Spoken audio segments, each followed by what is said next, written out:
Welcome to this explainer.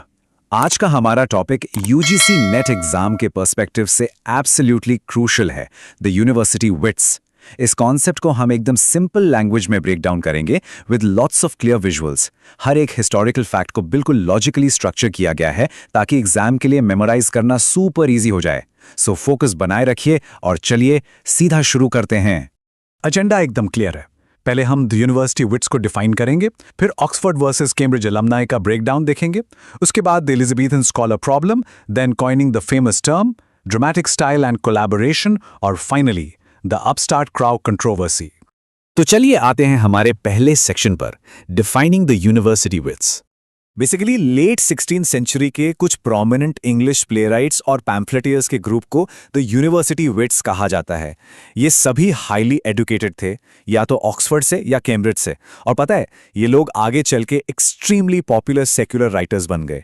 Exam के लिए बस ये याद रखना है कि इन्होंने ही थिएट्रिकल रेनेसांस का बेस सेट किया था। शेक्सपियर से ठीक पहले यही अर्लीस्ट प्रोफेशनल राइटर्स थे।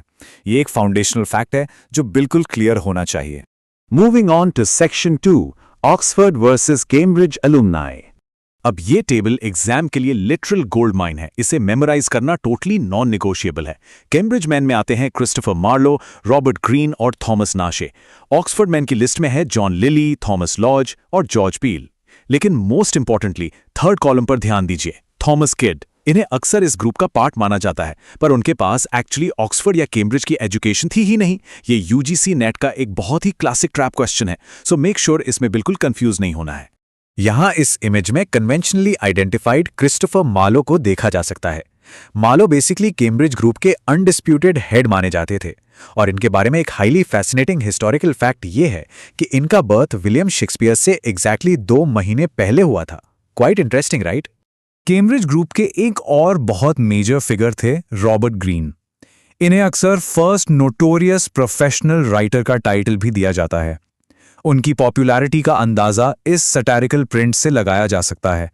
ये 1598 के पैम्फलेट ग्रीन इन कंसीट से है, जहां डिसीज्ड रॉबर्ट ग्रीन को ग्रेव के अंदर से लिखते हुए डिपिक्ट किया गया है।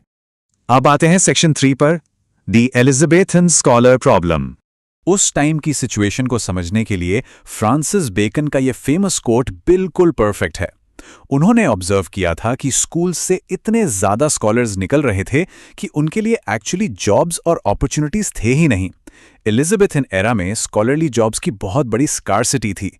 इस सिवियर एम्प्लॉयमेंट क्राइसिस के चक्कर में ही इन हाईली एजुकेटेड और एम्बिशियस ग्रेजुएट्स को सेक्युलर थिएटर ज्वाइन करना पड़ा। यानी थिएटर उनकी फर्स्ट चॉइस नहीं थी, बल्कि एक इकोनॉमिक नेसेसिटी बन गई थी। इस अनएम्प्लॉयमेंट और एंग्जाइटी का बेस्ट हिस्टोरिकल प्रूफ हमें द पार्नेसिस प्लेज में मिलता है। कैम्ब्रिज स्टूडेंट्स के लिखे गए ये प्लेज उन एम्बिशियस ग्रेजुएट्स के फियर, उनकी फ्रस्ट्रेशन और बिटर कॉम्पिटिटिवनेस को एकदम परफेक्टली हाईलाइट करते हैं, पर्टिकुलरली उन सक्सेसफुल एक्टर्स के खिलाफ जिनके पास कोई फॉर्मल यूनिवर्सिटी डिग्री नहीं थी, फिर भी वो फ्लरिश कर रहे थे। Next up, section 4, coining the famous term. इस टाइमलाइन को ध्यान से देखिए।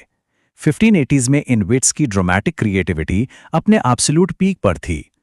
फिर लेट 16th सेंचुरी में शेक्सपियर का प्रोमिनेंट राइज होता है। पर सबसे क्रूशियल पॉइंट जो एग्जाम के लिए एब्सोल्युटली इंपॉर्टेंट है वो ये कि इन राइटर्स ने अपनी पूरी लाइफ में कभी भी खुद को यूनिवर्सिटी विट्स नहीं बुलाया। ये स्पेसिफिक टर्म एक्चुअली उनके टाइम पर एग्जिस्ट ही नहीं करता था। तो फिर ये फेमस टर्म एक्चुअली आया कहां से? The answer is George Sainsbury. Exam point of view से इस नाम को स्ट्रांगली याद रखिए। सेन्सबरी एक 19th सेंचुरी के जर्नलिस्ट और ऑथर थे। इन्होंने 1887 में जाकर ये यूनिवर्सिटी विट्स टर्म इन्वेंट किया, जस्ट सो कि वो 1580s के उस इंटेंस ड्रामेटिक फेस को एक प्रॉपर कैटेगरी में रख सकें। Section 5, dramatic style and collaboration. Edward Albert और एलेडाइस निकोल जैसे स्कॉलर्स के अकॉर्डिंग इन ड्रामेटिस्ट का स्टाइल एकदम डिस्टिंक्ट था। एग्जाम के लिए ये पॉइंटर्स नोट कर लीजिए। इन्होंने ड्रामेटिक पर्पसेस के लिए ब्लैंक वर्स को क्रिएट किया। दूसरा, इन्होंने इंग्लिश ट्रेजेडी के पुराने क्लासिकल मॉडल्स को पूरी तरह डिसमिस कर दिया। ये लोग हीरोइक थीम्स और हीरोइक स्टाइल को स्ट्रांगली फेवर करते थे। इसके अलावा इनके कंट्रोवर्शियल और रिस्की पैम्फलेट्स ने एक्चुअली अर्ली जर्नलिज्म का बेस सेट किया, और इन सब ने मिलकर क्लासिकल ट्रेजेडी को जनरल पब्लिक में पॉपुलराइज किया। एक और बहुत जरूरी कॉन्सेप्ट, ये राइटर्स कंप्लीटली अकेले काम नहीं करते थे। यहाँ the tragedy of Dido queen of Carthage का ये ओरिजिनल टाइटल पेज एक सॉलिड डॉक्यूमेंट्री प्रूफ है कि इनमें टीम वर्क बहुत कॉमन था। इस स्पेसिफिक प्ले पर क्रिस्टोफर मार्लो और थॉमस नैशे ने एक्टिवली कोलैबोरेट किया था, तो इसका मतलब इनका ड्रामेटिक प्रोसेस काफी कोलैबोरेटिव था। And finally section 6, the upstart crow controversy. ये हिस्ट्री का एक और बहुत ही हॉट टॉपिक है। ग्रीन्स ग्रोट्सवर्थ ऑफ विट पैम्फलेट का ये सुपर फेमस कोट एक नए राइटर को अपस्टार्ट क्रो बुलाता है, जो उनके फेदर्स से ब्यूटिफाइड है। हिस्टोरिकली इसे विलियम शेक्सपियर पर एक डायरेक्ट पर्सनल अटैक माना गया है। इसे पढ़कर ऐसा लगता था कि यूनिवर्सिटी एजुकेटेड विट्स के अंदर उन अनएजुकेटेड नए एक्टर प्लेराइट्स को लेकर एक डीप बिटर रिजेंटमेंट भरी हुई थी। लेकिन सवाल यह है कि क्या एक्चुअली उनके बीच ऐसी कोई इंटेंस वॉर चल रही थी? जॉर्ज सेंसबरी की ओल्ड थ्योरी तो यही मानती थी कि एलीट यूनिवर्सिटी विट्स और नॉन एजुकेटेड एक्टर्स के बीच एक ऑल आउट वॉर थी। बट यहाँ मॉडर्न स्कॉलरशिप का पॉइंट ऑफ व्यू नोट करना एब्सोल्युटली जरूरी है। जेफरी क्नैप और जेनी सैगर जैसे मॉडर्न स्कॉलर्स इस थ्योरी को टोटली रिजेक्ट करते हैं। उनके अकॉर्डिंग वो कंट्रोवर्शियल पैम्पलेट एक्चुअली शायद किसी हेनरी चैटल नाम के आउटसाइडर ने लिखा था, और इन रियलिटी विट्स तो एक्टर्स की काफ़ी तारीफ करते थे और रेगुलरली उनके साथ पार्टिसिपेट और कोलैबोरेट भी करते थे। तो ये डिबेट एंड में एक बहुत ही बड़ा और इंटरेस्टिंग क्वेश्चन छोड़ जाती है।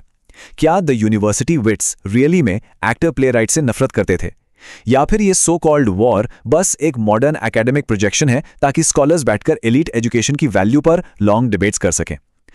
इस एक्सप्लेनर से एलिजाबेथन थिएटर और इन विट्स से जुड़े सारे मेजर यूजीसी नेट फैक्ट्स अब डेफिनेटली क्लियर हो गए होंगे।